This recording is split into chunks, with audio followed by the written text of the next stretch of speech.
Kenaikan harga sejumlah bahan pokok ini mulai terjadi sejak sepekan lalu, seperti harga telur yang sebelumnya hanya Rp35.000, kini naik menjadi Rp40.000 per kilogram. Harga beras dari sebelumnya Rp10.000 naik menjadi Rp12.000 per kilonya. Harga gula pasir dari sebelumnya Rp11.000 naik menjadi Rp13.000 per kilonya.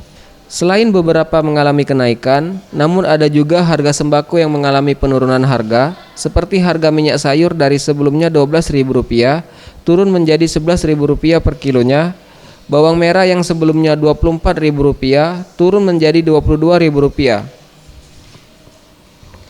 Seperti diungkapkan salah seorang pedagang sembako, Haslan mengatakan, kenaikan sejumlah bahan pokok ini dipicu mulai menipisnya pasokan yang masuk. Telur naik ya telur. Berapa, Pak? Dari 36, 37 sekarang 40. Beras kemasan tuh dari harga 10 sekarang 12. Barang lain juga udah naik ya. Sementara itu, Haslan mengharapkan kepada pemerintah menjaga kestabilan harga sembako di pasaran. Hal ini dikarenakan para konsumen jika mendapatkan harga sembako naik selalu mengeluhkan kepada para pedagang. Tim Liputan, Sriwijaya TV.